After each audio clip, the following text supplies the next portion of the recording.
spend $1 million or $2 million on that. I got to skip the hedging budget. Well, let me jump this one. Okay.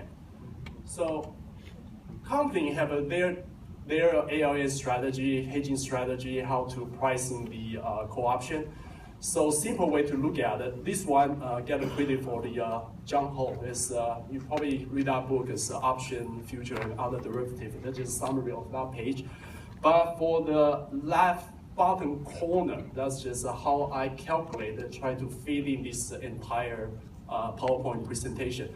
The important key element here, I would say that's the participation rate, because you are not fully use the call option. You just say, oh, okay, there's a participant rate, use 70%, 10%, 90%, okay? So that will cost your option budget very little bit. All right, so we done that pretty good. Within the 10 minutes, we finished the Fast 133.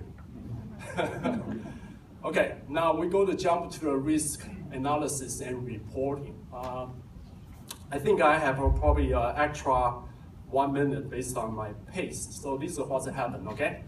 So next piece, when we talk about the risk analysis and reporting, the first things is first, you still need to build out a framework. That framework, in a way, is the risk metrics. And I also have this kind of risk spectrum based on various factors I'm going to show you from here. So now people probably will ask, what's the relationship? Because let me explain to that. For valuation point of view, if you are doing the valuation, only things you care is at the valuation date, which is a single point. What's the best estimate reserve you have, right? Follow the accounting rule, boom, single point. But risk management, in a way, look different. You look at the projection in the future, okay? And all the risk factor getting in there, right? And however, so people say that's so different because you really care is the variation. The variation is your risk. So based on your future projected cash flow, your input factor, you try to think about all this kind of strategy, how to minimize the risk, try to minimize the impact of your surplus, okay, and make sure that your capital is still sufficient. So the relationship is either you look at the statutory accounting, okay, you follow this kind of income statement, or you follow this kind of GAAP accounting, the final your operating income statement. This one in general, people call you go to discount present value distributable earning.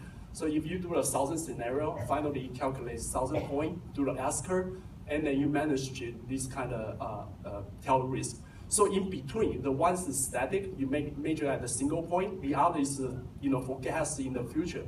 You probably think about this, no relationship whatsoever. But actually, when you look at your income statement from statutory point of view, you always have that release reserve piece, right?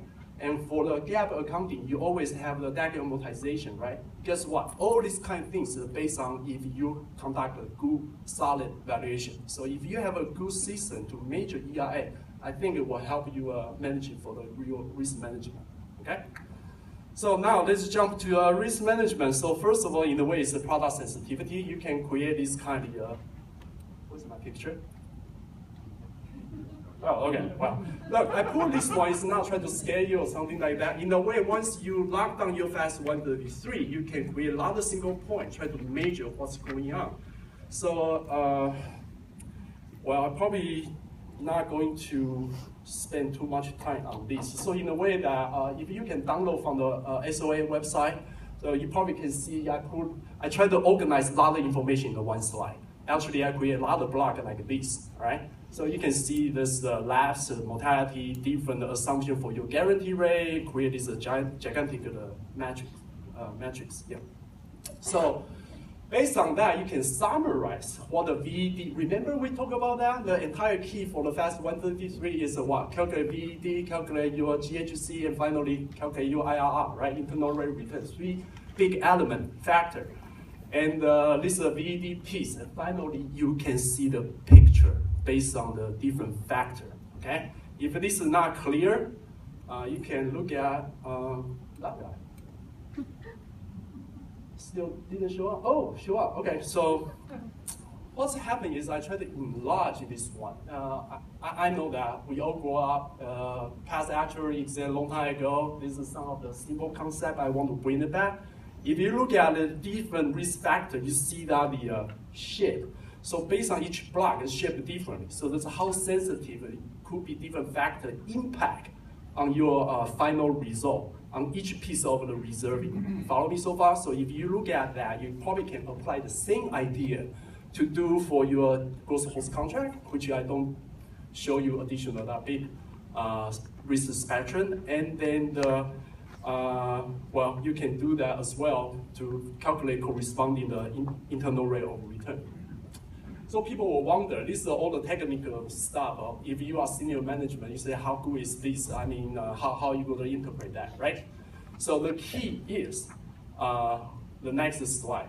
By the way, I found, before I come in here, I found one tiny mistake, so I circled the red color. If you download from the PowerPoint slide, let me explain to you a little bit. So this one is, I kind of organized for some of you. If sometimes you have a staff running the research, you come back, you don't know if it makes sense or not. So building this chart is showing the relative speaking, how does each factor impact your result. So next time your staff run the result, throw it out to you, right away you have a sense if that result is right or wrong. Okay, risk management. Well, where do the risk come from, right? I go to cover that. So in the way risk come from in the three pieces. FIA complicated product come from the assumption, product feature, and the data itself. Let me explain each one of them. All right. So assumption, for example, you put a certain of the, especially when you talk about gap, and that's kind of take a complete view or go through an experience study. But if you do not get a chance to see how does each factor impact your reserving, so that probably won't help you do a good job for the risk management issue. Product feature, everything gets complicated. Even now, EIA, they go to add this kind of value-based things, mainly like the GNWB stuff like that. Not only that, index method, participant rate, even the index method, the crediting strategy, you can use a point-to-point, monthly sum, monthly cap, and cause a lot of, when you're dealing with the aggregation, you have to consider how each different option impact your VED piece before you can consolidate that. Data. Who think the data is last issue? Probably not. Okay. Well, sometimes because think about that when you do indexing, right? Usually you put that temporary in the sweep account. Usually they based on the Friday, the market index. So sometimes if you get bad data, you won't actually calculate the co-option reserve correctly.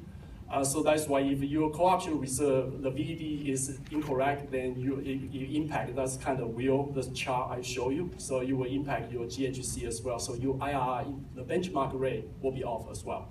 So this is all the factors we need to think about. Finally, I want to talk about two pieces. Just when you go home, we can think about that.